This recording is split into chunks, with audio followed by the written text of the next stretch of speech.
Welcome to I Learned a Thing in the Bathroom from Dollar Shave Club, where we explain something very complicated in mere minutes to occupy your brain while you shave. In this edition, we'll be answering the question, why can't I live forever? As explained by someone who sounds smart because he's British.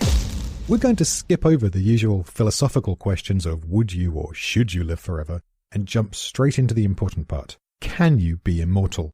The short answer, at least as far as current science is concerned, is no. Your body can't keep repairing itself indefinitely. As for why, we're going to have to take a look at your cells. You might remember from high school biology class that the cells that make up your body are constantly dividing in a process called mitosis. This is how they replace worn-out cells and keep your body alive. And they can't just keep doing that forever? Unfortunately not, and that's because of something that's known as the Hayflick limit. This is the point at which cells are no longer able to replace themselves, which happens on average after around 52 divisions. Using this as a measurement, scientists have predicted that the maximum possible human lifespan is around 125 years old. Your body just can't keep itself going beyond that. Well, that sucks. Indeed. The really annoying part is that the cells least capable of replacing themselves are in some of the most important parts of your body, like the muscles of your heart and the neurons of your brain. Your body is kind of like a classic car engine.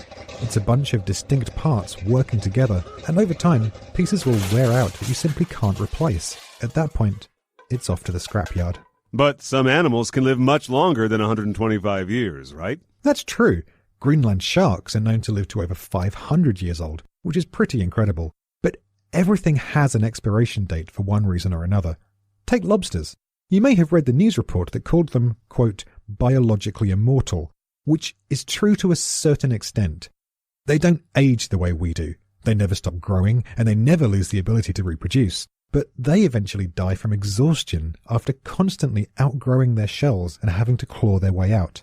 Things just aren't designed to go on forever. Well, what about The Simpsons? Hard as it is to believe, that too one day will die. Now, there are theories around how we could extend our lives, possibly indefinitely, but they're pretty out there. Elizabeth Parrish, for example, the CEO of biotech firm BioViva, claims to have undergone a form of radical DIY gene therapy in Colombia designed to stop her from aging. But so far, not enough details about the experiment have been revealed for the scientific community to agree on whether it actually works. What about, vampires?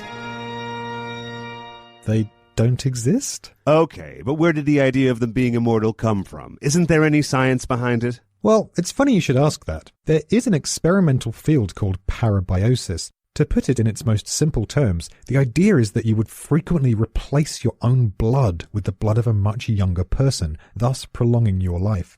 A bit like a real-life vampire. And if that sounds insane as well as creepy, that's because it is. While there has been increased interest in parabiosis recently, it has yet to be proved successful. So, basically, I'm going to die one day, and there's nothing I can do about it.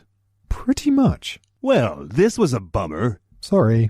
Tune in next time for more I Learned a Thing in the Bathroom. And in the meantime, head to dollarshaveclub.com for more podcasts and a big old pile of grooming products.